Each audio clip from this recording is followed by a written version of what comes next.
की Indian paranormal society के प्रमुख गौरव तिवारी भी ऐसे ही शख्स है। गौरव ने इस सोसाइटी की स्थापना 2009 में की। पैरानॉर्मल ताकतों के अध्ययन, खोज, शोध में उन्होंने अपनी पूरी ज़िंदगी लगा दी। 7 जुलाई 2016 को द्वारका, दिल्ली के अपने फ्लैट में संदिग्ध हालत में गौरव की मौत हो गई। वो सिर्फ 32 साल के थे। उनकी मौत की गुत्थी उतनी ही रहस्यमयी है जितना कि वो सब्जेक्ट जिस पर उन्होंने अपनी पूरी ज़िंदगी लगा दी। उन्होंने 16 साल की उम्र में ही अपना करियर शुरू कर दिया था। वो एक ट्रेंड पायलट थे और उनके पास MVP arrow academy Texas USA का सर्टिफिकेट था। इसके अलावा वो एक रेवरेंड भी थे। फ्लोरिडा के मेटासाइकिल चर्च ऑफ ह्यूमैनिस्टिक साइंस ने उन्हें रेवरेंड बनाया था। गौरव एक सर्टिफाइड स्पिरिट काउंसलर और हिप्नोटिस्ट थे। पैरानॉर्मल एक्सपर्ट गौरव ने लगभग 6000 भूतिया जगहों, UFO एक्टिविटी आदि की जांच की थी। एक गोस्ट हंटर होने के बावजूद गौरव मिथकों को दूर करने से पीछे नहीं हटते थे। मैंस वर्ल्ड को दिए एक इंटरव्यू में उन्होंने कहा था, पैरानॉर्मल चीज़ों पर काफ़ी झूठी बातें फैलाई जाती है और उन्हें गलत साबित करना ज़रूरी है। हमारे सामने आने वाले 98% केस महज अफवाह ही होते हैं।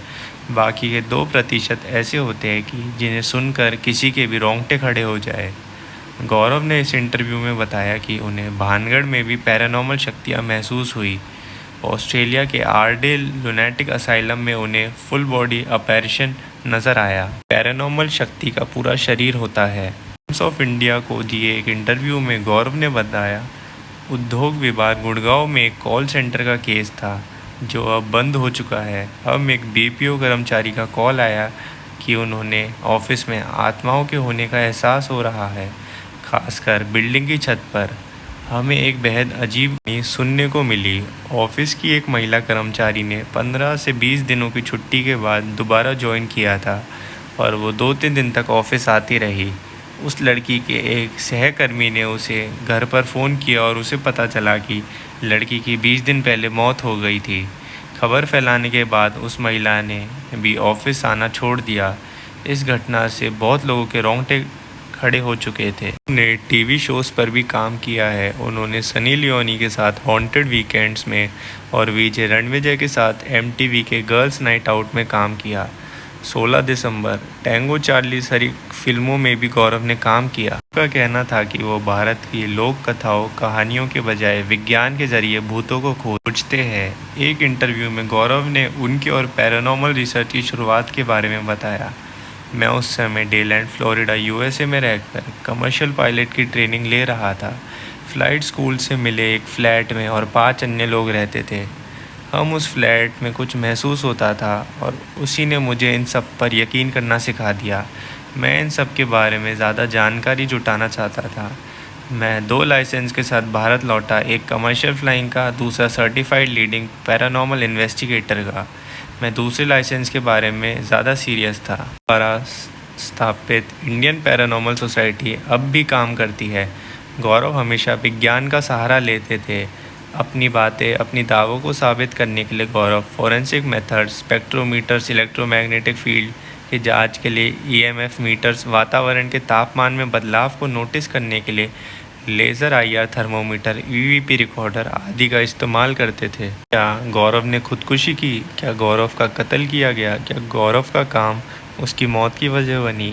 क्या गौरव के अदृश्य मेहमान ही उसके दुश्मन बन बैठे?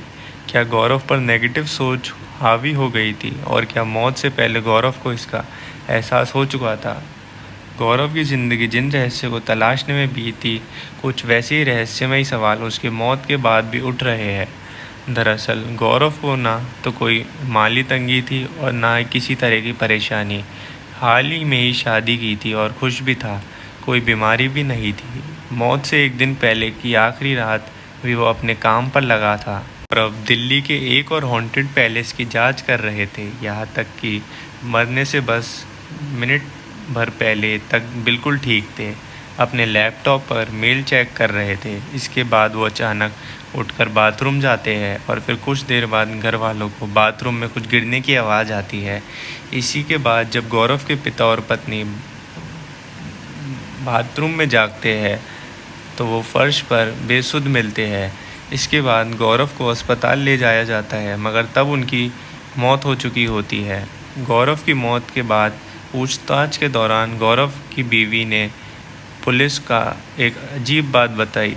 उसने कहा कि गौरव ने मरने से पहले कहा था कि उसे कुछ नेगेटिव ताकतें मारने के लिए मजबूर कर रही है। पुलिस गौरव की बीवी को तब लगा था कि शायद ज़्यादा काम की वजह से वो डिप्रेशन में है और जल्दी ही ठीक हो जाएगा। तब उसने उसकी बातों को गंभीरता से नहीं लिया। तो क्या वाकई गौरव का काम ही उसकी मौत की वजह बनी? हमेशा नेगेटिव ताकतों की बात करने वाले गौरव को क्या सचमुच नेगेटिव ताकतों ने मारा, या फिर गौरव ने खुदकुशी की और वो भी किसी और वजह से? 6 जुलाई 2016 को गौरव पूरे दिन अपने घर पर ही था। फिर शाम 7:30 बजे वो जनकपुरी के एक हॉन्टेड पैलेस की छानबीन के लिए घर से निकला। गौरव जिन अनजान शक्तियों का खोज कर रहा था, अक्सर उसके लिए देर रात तक घर से बाहर रहना पड़ता था, क्योंकि तफ्तीश अमूल रात का हुई करती।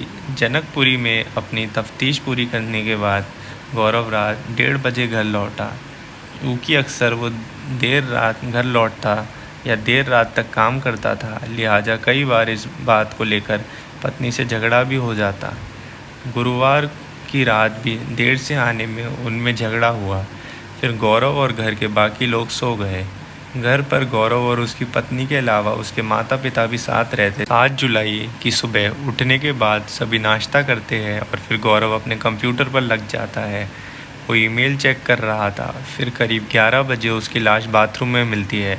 अब गौरव का काम बेशुक अनजान और अदृश्य चीज़ों की जांच करनी थी, मगर शुरुआती जांच के बाद पुलिस यही मान रही है कि गौरव ने खुदकुशी की है। पर फिर खुद यही पुलिस ये भी बता रही है कि फ़िलहाल ऐसी कोई वजह सामने नहीं आई है जिससे ये पता चल सके गौरव ने खुदकुशी क्यों की। बकौल पुलिस, ना तो गौरव की माली हालत ख़राब थी, ना वो डिप्रेशन का शिकार था, और यहाँ तक कि पत्नी के साथ रिश्ता इतना ख़राब भी नहीं था कि वो जान दे दे। पुलिस ये भी मानती है कि अगर झगड़े की वजह से ये खुदकुशी करनी होती तो झगड़ा रात को हुआ था। फिर खुदकुशी करने के लिए गौरव सुबह होने का इंतज़ार नहीं करता। अलबत्ता पुलिस इतना ज़रूर कह रही है कि अपने काम को लेकर अगर गौरव को कोई डिप्रेशन था तो उसकी जानकारी जुटाई जाना अभी बाकी है। अब जाहिर है गौरव का काम रहस्यमयी ताकतों की खोज थी, तो क्या उन्हीं ताकतों में से कुछ नेगेटिव ताकतों ने गौरव की सोच बदल दी और उनकी जान ले ली?